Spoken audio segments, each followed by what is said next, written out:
بسم الله الرحمن الرحيم. All right, so my next question is, does Islam recognize cultural diversity within its faith? Meaning, when a person converts to Islam or a person is born and raised Muslim, are they allowed to maintain their identity, their cultural identity? Or does Islam come to replace their culture and they no longer have a connection to any particular culture and their culture now becomes Islam? And I'm asking that because this is what I was taught when I first became Muslim, that I was not allowed to be an African American. As a matter of fact, I know African American Muslims who say that they're not African American. I'm Muslim. While you have people from other cultures, Pakistani can wear the two-piece Pakistani outfit, Arab can wear, his traditional thobe, right? An Egyptian can wear the traditional Egyptian thobe, right? And they're allowed to have some connection. When I first walked in, mashallah, there was a brother from Saudi who offered me some kahwa. He said, "You want some kahwa Arabi?" I said, mashallah, you got kahwa Arabi here in America, right here. But the point that I'm making is that you see so much pride taken with people and their culture, and it's almost like when people from other cultures, and I don't know if Abu Sumayya, if you experienced that as a Puerto Rican, and Hassan, if you experienced that as a Jamaican, but I know that I experienced that. I can't speak for everyone else. Does Islam allow for cultural diversity, meaning for people to maintain their cultural identities, and to what extent does it consider and or allow cultural norms and traditions within the framework of Islamic sciences such as fiqh, jurisprudence, and usul al-fiqh? And if you guys could bring some examples, if it is the case that people are allowed to maintain their cultural identity within the framework of Islam, if you could bring some examples for that, if in fact that's the case. And I'll start back to my right again. Mufti. I feel, Allah knows best, and in my humble opinion, it's a yes and a no answer. Islam clearly allows, and in certain cases may even encourage, cultural diversity. And I feel there are other instances and other rulings in which Islam clearly aggressively wishes to eradicate certain cultural values of the past. There's no doubt about that. Yes and no. So the panelists, they can explain better than I can, but we all know that the scholars of Islam, they mention several maxims, as the word you brought up, maxims, qawa'id kulliyah. And oftentimes they mention 5 of them that are like the top ones. And from these 5 major fiqh principles, and for those who don't know, or those who know, to give further benefit, a fiqh principle, a qaida fiqhiyya, is totally different than usul al-fiqh. A qaida fiqhiyya is basically a universal, timeless proof that can be used for 1,000 issues that weren't explicitly mentioned in Kitab and Sunnah. It is like a timeless dalil. A dalil for something that didn't exist in the time of the Prophet ﷺ, and the mufti, the mujtahid, can go back to this one major principle for 1,000 different modern day issues to come. All right? So from these major principles, is that what people now say? إِنَّ الْعَادَةَ مُحَكَّمَةٌ. They say that the custom is the judge. The tradition is the judge. What's normal, what's practiced, that is the judge. I.e., in other words, when there isn't explicit text from Kitab and Sunnah, explicit text from Quran and Sunnah on how to do something and how to physically implement a general or inexplicit command. So an example of this in brief would be وَعَبُدُ اللَّهَ وَلَا تُشْرِكُوا بِهِ شَيْئًا وَبِالْوَالِدَيْنِ إِحْسَانًا. Al-ayah. Allah says in the 36th verse from Surah An-Nisa, the verse which is known as Ayatul Huquq al-Ashara, the verse of the 10 main rights. Allah mentions the rights of 10 classes, or if you want to say, quote unquote, 10 people, quote unquote. The first is Allah's rights. Worship Allah, make no shirk with Him. Then Allah Azza wa Jalla says, وَبِالْوَالِدَيْنِ إِحْسَانًا, and then treat your parents kindly and honorably. So, an example of this principle would be, where I come from, buying my mother a dozen of roses is honorable treatment. Where you come from, treating your mother or your parents honorably is taking them on Hajj and Umrah and carrying them on your back or pushing a wheelchair. Where he comes from, treating one's mother honorably is buying a brand new car. And the list goes on. So we have certain commandments with regards to one's mother. فَلَا تَقُلْ لَهُمَا أُفْ. Mother and father, don't say uff to them. But in general, there aren't too many specifics of how one is to deal with his mother and father. But there is a ton of general and explicit commands. Treat the mother kindly. The mother, man ahaqu bi husni suhbati, who deserves my good treatment the best, ummuk, etc. So we have a good amount of commands that are inexplicit of good treatment of one's parent. But the details of treating one's parents correctly, kindly, honorably, let alone the mother, there aren't too many. I.e., it goes back to the custom and the culture. So basically, what you're saying is that the command to treat your parents honorably is from Allah subhanahu wa ta'ala, but the details of how that should be carried out could possibly differ from one culture to the next. Without, indefinitely, 100%. With the condition that the custom doesn't infringe the kitab and the sunnah. Somebody maybe from the Far East in which you bow down to your parents or prostrate to your parents. Kiss them on the forehead is a classic example. What's important is this rule with regards to one's parents, وَعَاشِرُهُنَّ بِالْمَعْرُوفِ, treat your wives kindly. With regards to your clothes, your food, your diet, your recreation, whatever you want to do, as long as it doesn't go against kitab and sunnah. It's just that simple. And anyone who promotes other than this is going to fall into inconsistency and contradiction. So I like to wear lime green, or slime green as they say. He likes to wear brown. He likes to wear tan. He wears white. There's no prohibition on that. Prohibition on pure silk. Certain hadiths, even though they're not authentic, about pure red. Certain, the narrations on the isbal, وهكذا. But once you get rid of these clear, explicit prohibitions, it's open. And that's why the Prophet ﷺ, he was asked, the man came to him and says, ماذا يلبس المحرم? He says, what does the pilgrim wear? What should a pilgrim wear? Listen to as Dr. Abu Zayd said, the i'jaz, the miraculous nature of the Prophet's words. He says, what should the muhrim wear? Obviously, you're expecting the Prophet to say, the muhrim, the one who's making hajj, should wear this. No, he didn't say that. He says, لا يلبس المحرم. He says, the muhrim should not wear. And then he mentioned a list of things, pants, hoods, this, and that. I.e., anything that doesn't fall under these prohibitions, wear whatever you want to wear. Color, style, as long as it doesn't fall under these prohibitions. So the Prophet ﷺ's words, "Men yuridillahu bihi khayran yufaqihu fi din." When Allah wants good for a slave, He gives him knowledge of deen. That is the light of this whole entire concept. Is that what is haram, what isn't? Do I have to wear a thobe? Do I have to wear a turban? Can I be proud of my culture? If it doesn't go against the text of the Kitab and the Sunnah, then you're free to do it. MashaAllah. Allahu Akbar. Do you guys hear that?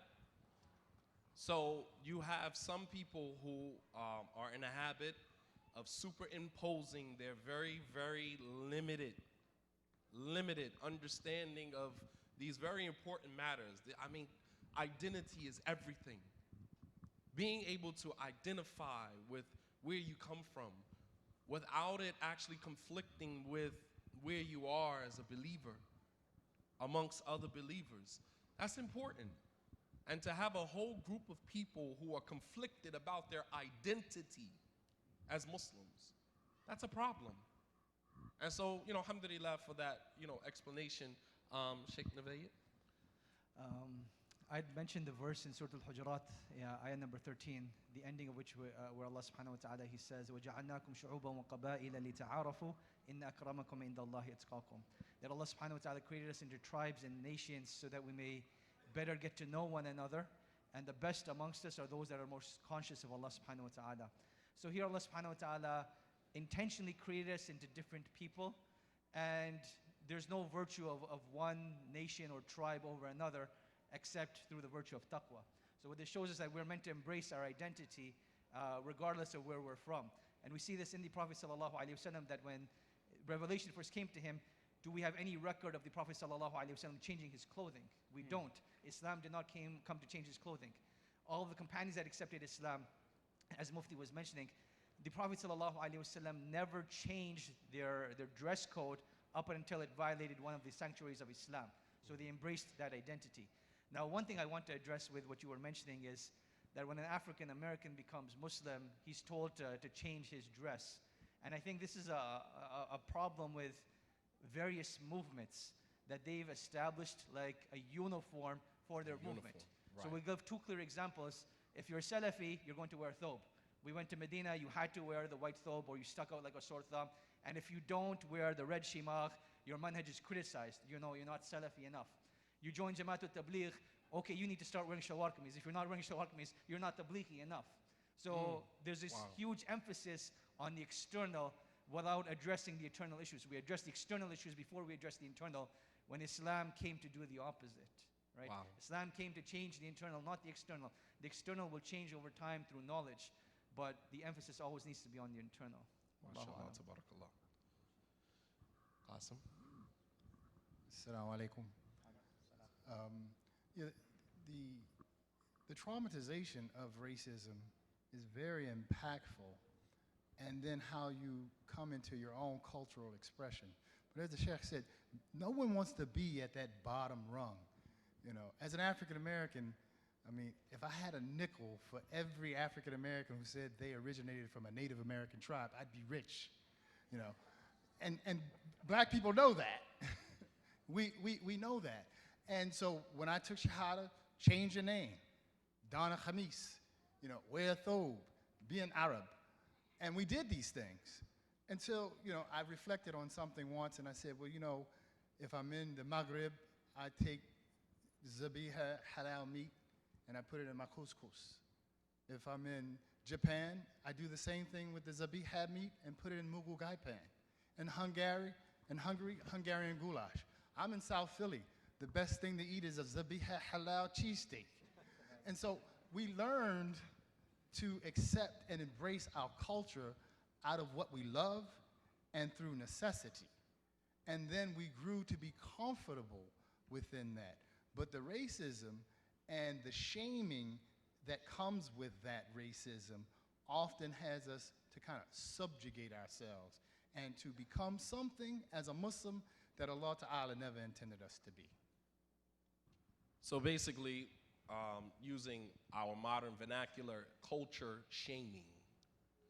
We shame you for, you know, identifying with your culture, but when we find it convenient for ourselves, we'll appropriate the culture, right? We'll appropriate it. And this is unacceptable. To make someone feel ashamed of identifying with their culture. And as all of the panelists are kind of alluding to, as long as identifying with these cultural values and norms does not conflict with the Quran. Obviously, when it conflicts with the Quran, then it becomes a problem. Then it becomes a problem. Dr. Abu Zayd. I don't have a lot to add, but on the topic of shaming, just some funny stories. Growing up, I've been to, the 90s was the 80s, late 80s, early 90s, very interesting time in the Muslim community. I've been to many masajid where entering the door, I've been told, and my friends, wearing pants is haram, and we weren't allowed to enter. So many of us have experienced that. Funniest shaming story I have, my wife's brother memorized Quran. When he graduated, they had a ceremony, and I wasn't familiar with this particular group. It was in upstate New York. So they had a ceremony when the children memorized Quran. Some of their sheikhs come and they put a turban on their head. So we were invited. So that day I wore a black shalwar kameez. So we arrived in the state, this town in upstate New York, and I saw hundreds of people wearing white shalwar kameez, and about 80 to 90% of them had a white turban on. So I entered the masjid, so you can imagine the scene. There's 4 or 5 sheikhs. Everyone's dressed the same. What are they wearing? White, not though, shalwar kameez. I'm the only one wearing total black, head to toe. So I'm sitting there, everyone's staring at me, and at the end of the program, one of the scholars there came up and he took me to the side. He said, "Brother, these are the clothes of the people of Jahannam." And I said, "What are you talking?" He said, "This is all from the books. If you want dalil, I have the dalils. What you're wearing are clothes of the people of Jahannam." So we all go through that. That's a problem where urf goes wild. These are people who've taken their urf, their custom, to the extreme, and now they use their custom to shame other people. To shame other people, right? And it's almost like in the Islamic University, I had a thing where from the very early stages that I would never go through the airport with a thobe on. I would always just put on regular pants. And I was ashamed of being seen by other students of knowledge who were coming through the airport who proudly wore their thobes. And, the sad thing about it is that people, this is almost like a green light to talk about you, to backbite you. Oh, the brother had on pants, astaghfirullah. And it's like, I'm shamed for wearing something that I've been wearing all my life. You understand? Like, this is what I've been wearing all of my life. I remember visiting one of the mashaykh in Medina, Sheikh Ali Nasr al-Faqihi, hafidhahullah ta'ala. And we were at his home, and some of the brothers came to make umrah, and we, as we used to take the brothers to go visit some of the shuyukh there. And this same discussion came up because the imam was on the mimbar at the time telling everyone in the masjid that this is a Jumu'ah khutbah. Jumu'ah khutbah. Maybe 200-300 people in the masjid. And he's telling everyone that if you're wearing jeans, it's haram, and your salah is not accepted because you wear jeans. We're not talking about women, we're talking about everybody. Haram. If you wear jeans and your salah is not accepted on Jumu'ah, on the mimbar, in front of hundreds of people. I mean, can you imagine how people felt walking away from that khutbah? Ashamed that here I am going to the masjid, going to the mosque on Friday to receive services for my soul, to have someone tell me that, nope, still not good enough. You got on jeans, your salat is not accepted. So we asked the sheikh. Some of the brothers were offended by that, didn't necessarily agree with him, and wanted clarification. So I posed the question to the sheikh. I said, you have many brothers amongst us who believe that if a person wears jeans, his salat is not accepted. Is it haram for us as American Muslims to wear jeans? The sheikh, his son, was outside in the house area playing with the basketball. It was in the summertime, his door was open. His sons, two of them were outside playing, and they had on shorts. One had on shorts, the other one had on jeans and a t-shirt. And they're playing soccer in the house area.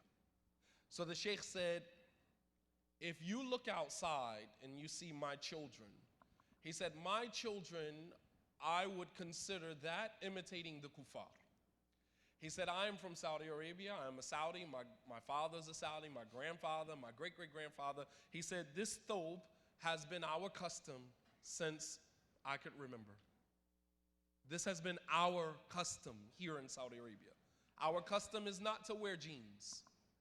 He said, so if there was anyone that would be imitating the kuffar, imitating non-Muslims, it would be my children who are outside playing. He said, you all come from America. You were born and raised in this country. You were born and raised wearing jeans, wearing pants. That is your custom. That is your culture. Wearing a thobe is not your culture. It's not your culture. It's our culture. You guys following me? And it took a scholar thousands of miles away in a whole nother country, in a whole nother environment, a whole nother culture to clarify that to us as Americans. I mean, just think about the logic in that. So, passing it on to Sheikh Abu Sumayya. I'll just give you an example that, for me, I grew up in the African American community. As Puerto Ricans, we have African in our blood, and my great-grandmother was black, right? But growing up in the African American community, I faced what you faced as well.